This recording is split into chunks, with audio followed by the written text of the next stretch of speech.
So, part two, okay. All right. Doing so good. So, Rachel, you had mentioned that you were doing all these things. Things were getting progressively worse. You just kept doing them. You just kept doing them. Like, Yeah. I'm just going to keep doing it. And you heard this voice Yeah. saying, just do it. What's funny, you did something about bee stings. What was that about? Well, I was willing to do anything. God, I'll do anything. Whatever it is you want me to do, I will do it. Whatever's out there, I'll do it. Then somebody told me about bee stings. And then I went to this place, but it was like a farm, or I don't know. But these people would do bee stings on people that had MS. They'd get it with some tweezers and put it there, and the bee would sting. So the theory is that what, the venom from the bee or whatever the poison is going to help? It worked. What do you mean it worked? It did. I started feeling. Really? Yeah, I started feeling it. I had no feeling. Holy cow. I started feeling it. I felt a bee sting, after, not the first time. Right. I went several times. Anything what they wanted me to do, I would do it. Then I became an advocate. People heard about that. They were helping me because I was trying to help myself. Yes. Single parent. Yes, right there. You're trying to help. And again, this is all after the fact of when you said, God, your will, Yeah. not my own. Yep. When you tell God you handle it, I can't do more than what you can do. Yeah. Man, it was awesome. So the other thing about your attitude, so you have your faith, which is incredibly strong, and then you're faced with one challenge after another. Your faith is keeping you strong.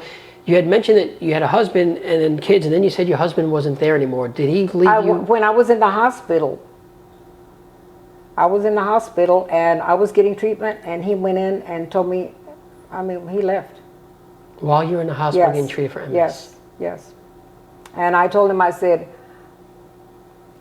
I've got kids. We've got kids. We had a son and all that, and I had my other two kids, and it fell on deaf ears. He said, I can't take this anymore. I said, you can't. Wow. You can leave if you want to. So he left. I said, but I'm not going to be this way forever. You're going to hear about me then. And it happened. He was abusive verbally, and he would tell me, you're crazy. You're crazy. He'd point to he'd say, you know what's wrong with you? You're crazy. And I say, yeah, I am crazy to be with you. You're right. I am. And so then he left. And that was the best thing that could have happened. Really? Yeah. Did you know it at that time? Because that's got to be hard as hell. Really? Yeah. Yeah, I already knew. I'm going to do what I have to do.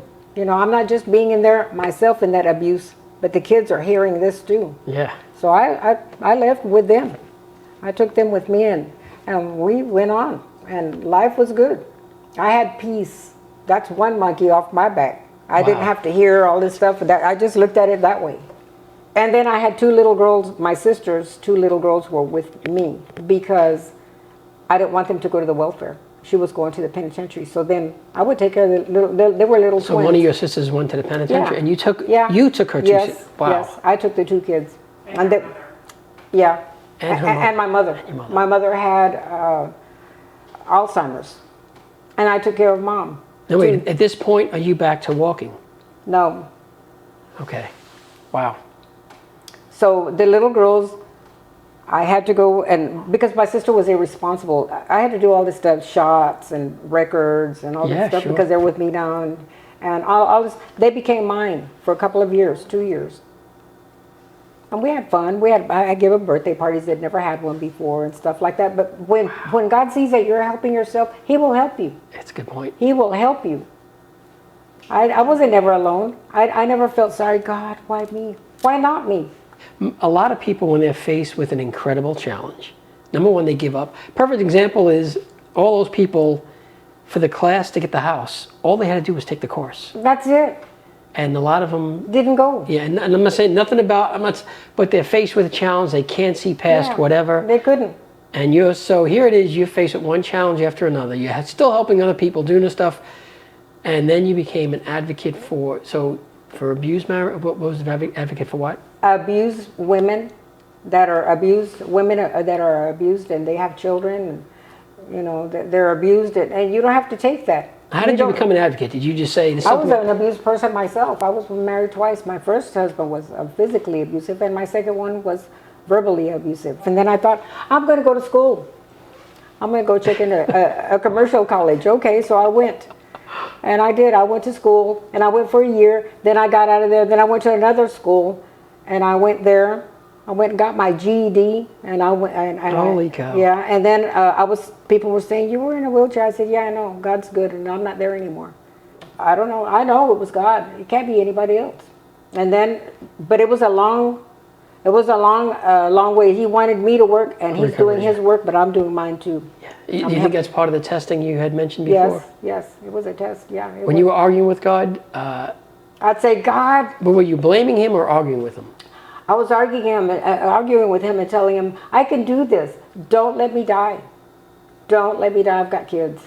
I don't have anybody to watch them, God. Yeah. Then finally when I thought, well, your will be done. Because I thought, I know he's going to take care of them. Somebody is. Yeah. You know, your will be done, man. I got so much help. I got so much help of all kinds of help. I still didn't want a housekeeper. I could do that. Yeah, but you got so much help, and then you started helping others. Yes, I did. Are there any other things that you joined? Did you do something else? Everything what I could. I was a server at church for a food kitchen. I'd wash the dishes back there, and then I just did so many things at the lighthouse, and then I went back to the lighthouse. I went to the lighthouse about 2 years later. I went to the lighthouse and I walked in there. I said, I want a job. Wow. We're looking for an activities director. I said, I want to be her. Are you serious, Rachel? Is that you? They were waiting. Where's the wheelchair? I said, not here. Well, people couldn't believe it. They were telling me I don't have MS. I said, I wouldn't be making that up. Right. I've got papers that say that I have it. And I went in there and I loved my job. And I would tell people, I have a lot of information and referral, and you know, you don't need to be going through what you're going through because there's help over here. And then I began to drive them places and take them and show them. Wow. And if they didn't know how to fill out papers, now, because at first I couldn't even hold a pencil. Yeah. My sister did permanent makeup on me because I couldn't even hold a pencil. Now I came back and I had the pen. I said, give me that. I was filling out papers for people that didn't have it. All right, so tell me, how did that feel, even though it wasn't overnight? You're doing all the stuff again. You're walking again. You're writing. You got your driver's license. You got a house. God is good. And then I got off my pills. I got off my pills by myself because I thought maybe I'm over medicated. I know I can do this. I know I can. And this is crazy. I can't walk. I walked for years. Now I can't. Well, I just got off my pills when I went back to my doctor. And I went with a cane and I said, hi. And he recognized my voice. I had lost weight a little bit. Yeah. He recognized my voice. He goes, hey, are you still on pills? You're walking. And I said, yes, I am. And I had my cane, and I still had my makeup on it all through the whole time. Excellent. Even if I was overweight, I still would do it. And so I went in there with my cane, and I was holding onto walls, and I said, hi. I came for my appointment. He goes, are you still taking your pills? And I said, no, I'm not. I said, because I felt that I was over-medicated.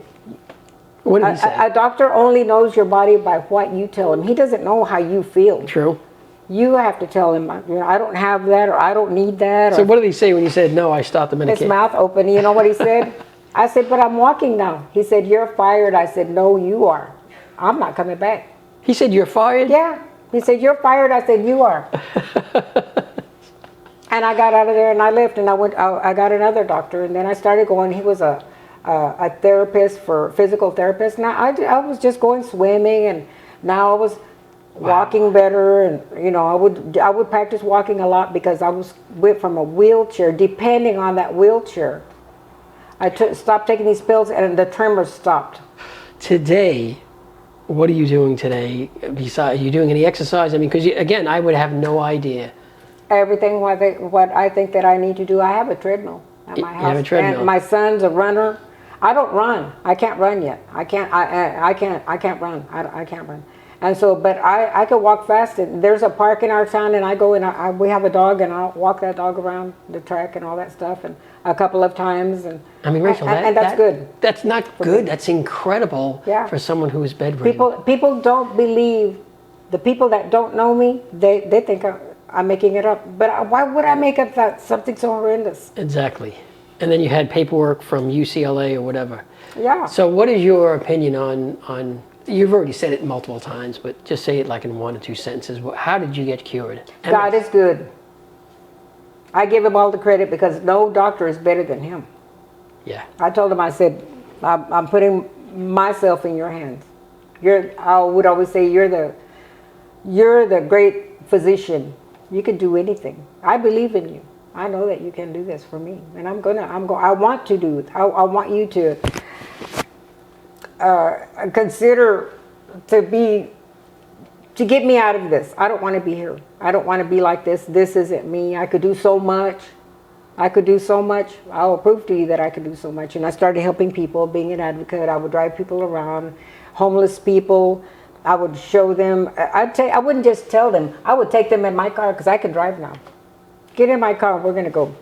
You take a homeless person in your car. Not a homeless person. The people at the lighthouse. Oh, at the lighthouse. I worked okay. at the lighthouse. I got it. And these people that say, well, my husband, all this stuff. And I'd say, well, you know, you don't have to go there. Yeah, but I don't know what to do. I said, yeah, you do know. You can do something. You don't have to be there. And I went and spoke at the women's shelter. Yeah. I said, you could do this. I said, I did it out of a wheelchair. I had nothing. Wow. When you don't have your health, you have nothing. As long as you have your mind, you could do anything, but he's first. He makes it happen, not you. I didn't get better by myself. The doctors, well, they fired me and I fired them back. All right, so two final questions, unless your sister has something to add. But first question is, the people that today are either diagnosed with MS or something else, or that are going through abuse of some kind, from what I'm hearing from you is there really are a lot of resources out there, especially today, right? Yeah. So what would you recommend? They get online and start looking? What's the first thing they should start doing to find? No, don't get online, go there. Don't get online, go there. Go to the meetings. You don't have to take that. You're locked in, you're like in a glass, and everybody else can see through that glass, can see that all that's going on except for you. You have to not. Yeah. You don't have to go through that. You're letting that happen because you're not doing anything. There's help out there, information and referral, and here's a paper and let's go. Well, I don't know how to get there. Get in the car and I'm going to take you there. And I did a lot of that. I volunteer anywhere where I can.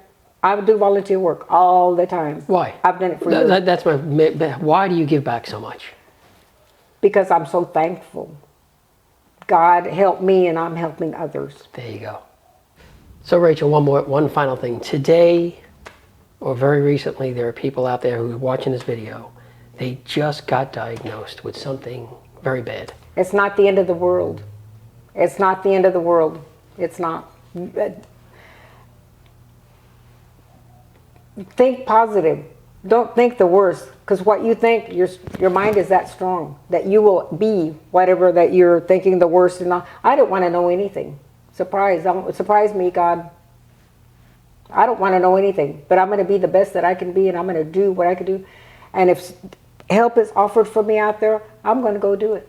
If I can go hear someone speak and say that there is hope, I'm going. I want to hear.